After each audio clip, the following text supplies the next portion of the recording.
안녕하세요. 그림 읽어주는 여자 정지성입니다. 오늘은 가장 잘 알려진 현대 예술가 중 한 명인 세잔의 그림을 읽어드리려고 합니다.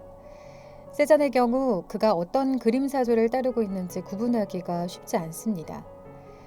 그는 1870년대에 인상파 화가들인 모네, 르누아르, 피카소, 시슬리 등과 함께 활동했으며 70년대 중반에는 초기 인상파 전시에 참가하기도 했습니다.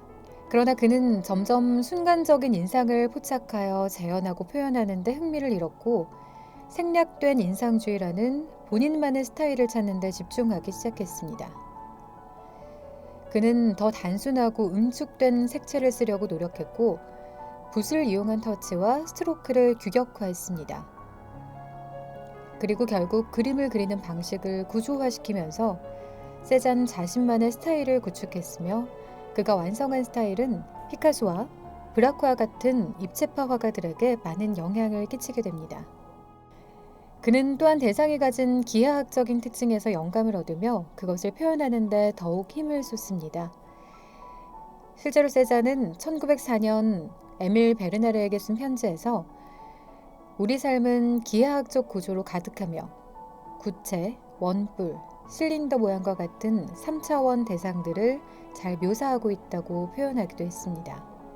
그는 자연을 단순화해 묘사할 때 기하학적 모양으로 변하는 사실에 흥미를 느꼈고 관찰하는 대상을 재현하기보다는 다르게 해석, 표현함으로써 그림을 보는 사람들에게 또 다른 심미적 경험을 제공했습니다.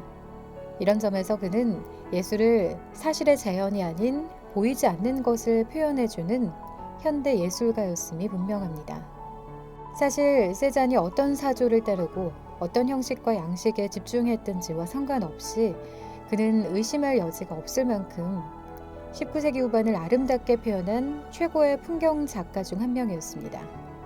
그는 더욱 세련되고 지적이며 디자인이 잘 살아나는 회화 형식을 완성하기 위해 비슷한 대상들을 그림의 주제로 자주 선택했고 거칠고 대담한 형태로 현대미술에 새로운 바람을 불어넣었습니다. 오늘 소개해드릴 세잔의 그림 목매단 사람의 집은 프랑스 북중부에 있는 마을 오베르쉬즈 와르를 배경으로 삼은 그림입니다. 후에 빈센트 반 고흐를 돌보기도 한 아마추어 화가 가셰 박사가 세잔을 오베르쉬르 와즈 지역으로 데리고 왔고 세잔은 이 지역에 잠시 동안 머무르게 됩니다.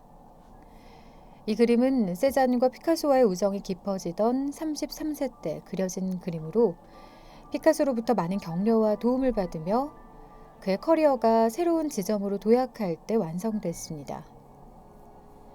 세잔은 피카소와 함께 인상주의적 색과 형식을 구분짓고 피카소가 정한 원칙을 공유하며 자신만의 스타일을 구축합니다. 다만 어떤 원칙에 사로잡힌 세잔은 표현에 있어 심각한 고민에 빠졌는데 색과 주제가 너무 낭만적인 방향으로 이끌렸기 때문입니다. 하지만 아이러니하게도 이때 그의 작품은 대단한 성취를 이루게 됩니다. 그림은 유화에 물감을 겹쳐 두껍게 칠하는 임파스토 기법을 사용하고 있습니다. 이는 피카소나 모네의 그림에서보다 더 강하게 드러나는 부분입니다. 그림은 덧칠을 통해 두꺼운 층을 이루지만 팔레트 나이프로 가볍게 두드려져 적절한 질감을 보여주고 있습니다. 이탈리아 예술평론가 리오넬로 벤투리 교수는 이 그림을 보고 그 누구도 그 그림 속 집에서 목을 매달지 않았을 것 같다고 말했습니다. 아마도 그 어디에도 불안함이나 불길함이 발견되지 않으며 그림 속 대상이 묘사한 형태와 색이 주는 미적 평안함이 주제와 맞지 않기 때문일 겁니다. 실제로 그림은 대상이 되는 집을 기하학적 추상으로 견고하게 표현하면서도 평온한 분위기를 조성합니다. 그렇지만 초기 낭만주의에서 발견되던 시적 평온함은 드러나지 않고 세잔의 낭만주의에 대한 고민이 담겨져 있다고 평가받습니다.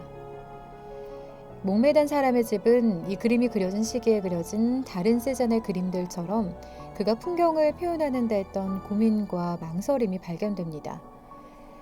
가벼운 붓으로 여러 번 터치를 통해 새로운 표현 방식을 만들려는 시도는 보이지만 무겁고 강한 터치도 여전히 남아 있습니다. 또한 그가 늘 사용해왔던 팔레트 나이프로 찍은 이 색의 흔적들이 하늘과 벽의 일부에서 발견됩니다. 색의 구성도 역시 그의 다른 초기 작품들과 인상주의 화가들이 주로 보여주는 것과 크게 다르지 않습니다. 하지만 역시 주제를 표현하는 방식은 새로움을 창조하고자 하는 그의 의지를 드러내줍니다. 전경에 보이는 가파른 길은 대상이 되는 집을 후경으로 격리시킵니다.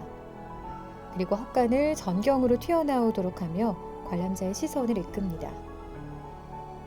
이는 매우 극적인 구성으로 왼쪽에서 오른쪽으로 하강하는 대각선 구도가 기반이 되는 것입니다.